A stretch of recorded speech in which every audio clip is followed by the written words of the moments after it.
തിരുവനന്തപുരത്ത് bakery junction വെള്ളക്കെട്ട് രൂപപ്പെട്ടു. സെക്രട്ടറിയിലേക്കുള്ള പോകുന്ന വഴിയാണ് ഈ ബേക്കറി ജംഗ്ഷൻ നമുക്കറിയാം. ഗതാഗതം ഭാഗികമായി തടസ്സപ്പെട്ടുവെന്ന് വാർത്ത വരുന്നു. വിശദാംശം നല്ല അശ്വിൻ പാലാഴി ചേരുകയാണ്. Ashwin, good morning. യഥാർത്ഥത്തിൽ ബേക്കറി ജംഗ്ഷനിൽ ഇപ്പോഴത്തെ അവസ്ഥ എങ്ങനെയാണ്? ഗതാഗത തടസ്സം മാറിക്കിട്ടിയോ? Good morning. ഇപ്പോഴും നമുക്ക് ദൃശ്യങ്ങളിൽ കാണാവുന്നതുപോലെ ബേക്കറി ജംഗ്ഷനിൽ നിന്ന് സെക്രട്ടേറിയറ്റിലേക്ക് ഒക്കെ പോകുന്ന പ്രധാന റോഡിൽ ഇപ്പോഴും ഈ ദൃശ്യങ്ങളിൽ കാണുന്ന വെള്ളക്കെട്ട് ഇപ്പോഴും തുടരുകയാണ്. അതുകൊണ്ട് തന്നെ ഈ വാഹനങ്ങൾ പകുതിയും ഇവിടെ വന്ന് തിരിച്ചു പോവുകയാണ്. സാഹസത്തിന് മുതിരുന്നവർ മാത്രമാണ് ഈ വാഹനവുമായി അപ്പുറത്തേക്ക് പോകാൻ ശ്രമിക്കുന്നത്.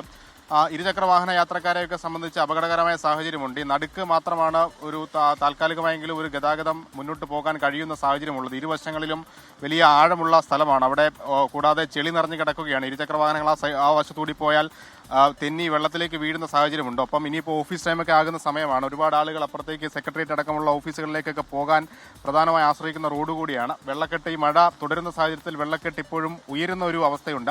എന്തായാലും അത് ശക്തമായ മഴ വീണ്ടും ഒരു ശക്തമാകുന്ന ഒരു സാഹചര്യം കൂടി നിലവിലുണ്ട്. എന്തായാലും ഇതാണ് ബേക്കറി ജംഗ്ഷനിലെ അവസ്ഥ.